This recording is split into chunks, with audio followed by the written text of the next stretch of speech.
It was a peaceful afternoon in the quaint neighborhood where Whiskers, a brave and adventurous cat, lived. The sun hung lazily in the sky, casting warm rays on the rooftops, and birds chirped happily from the trees. Whiskers was lounging on the porch of his home, enjoying the serenity, when he heard a faint sound, a tiny frightened meow nearby. Perking up his ears, Whiskers glanced around curiously.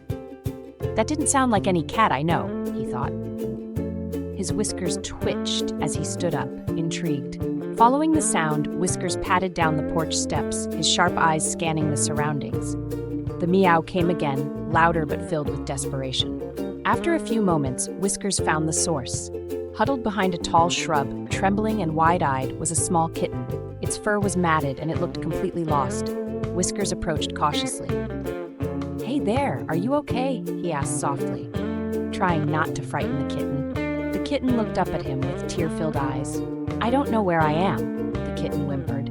"I was trying to follow my family, but I got lost." Whiskers felt sympathy. He remembered how scary it could be to feel alone. "Don't worry," Whiskers said kindly, sitting beside the kitten. "I'll help you find your way home. What's your name?" "Milo," the kitten replied. "All right, Milo," Whiskers said with a smile. "Stick with me, and we'll find your family, I promise." Thus began their journey. Whiskers and Milo set off through the neighborhood, weaving between backyards and alleyways, looking for any signs of Milo's family. As they walked, Whiskers asked Milo where he came from, hoping to gather clues. "We lived near a big park," Milo said. "There were lots of trees and squirrels." Whiskers knew the park. It was on the other side of the neighborhood, a long way for such a little kitten. But Whiskers was determined. "We'll head toward the park then," Whiskers said confidently. "But it's a bit of a walk. Are you okay to keep going?" Milo nodded bravely, though his small legs wobbled from exhaustion. As they ventured further, they encountered their first challenge. A large, grouchy dog named Spike guarded one of the alleyways. Spike was notorious for chasing anything that came near his territory. "I've dealt with Spike before," Whiskers said, trying to reassure the nervous Milo. "Stay behind me, and we'll get through this."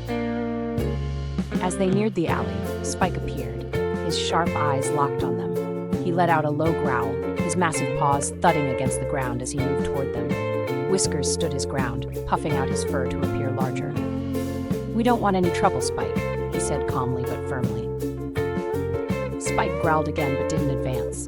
There was a tense moment before Spike, with a huff, stepped aside. "Fine," he grumbled, "but only because you've got a little one with you." Whiskers nodded in thanks, and Milo hurried past Spike, sticking close to Whiskers. They continued on their way, and soon they reached the park. But the park was vast, and they had no idea where to start looking for Milo's family. That's when Whiskers spotted a group of stray cats lounging near the park entrance. These were streetwise cats who knew every corner of the neighborhood. Whiskers decided to ask for help and approached the leader, a sleek black cat named Shadow. "We're looking for Milo's family," Whiskers explained. "They live near the park." Shadow tilted his head, thinking. "I've seen some new cats around here," he said. "There's a family that just moved into the old oak tree at the center of the park.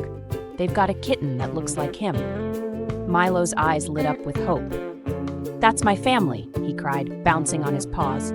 Shadow nodded. "It's not far, just be careful. There's a group of raccoons near the oak tree, and they don't like cats snooping around."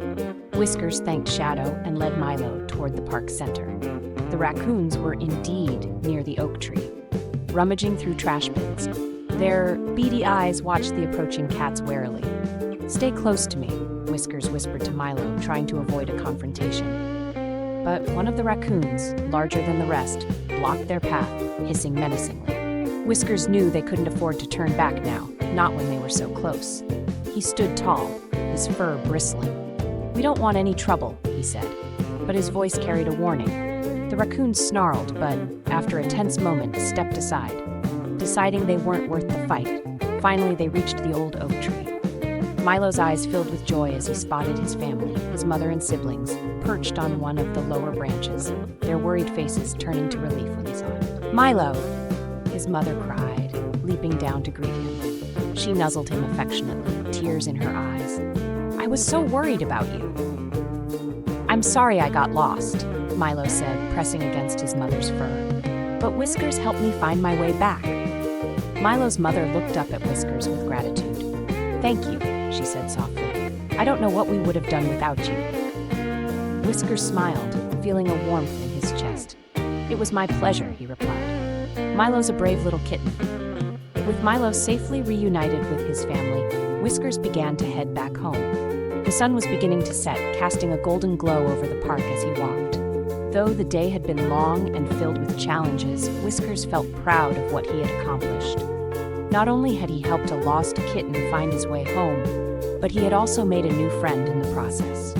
As he returned to his neighborhood, Whiskers glanced back at the park one last time, a satisfied smile on his face. Adventures like this reminded him that no matter how big or small, every act of kindness made the world a better place.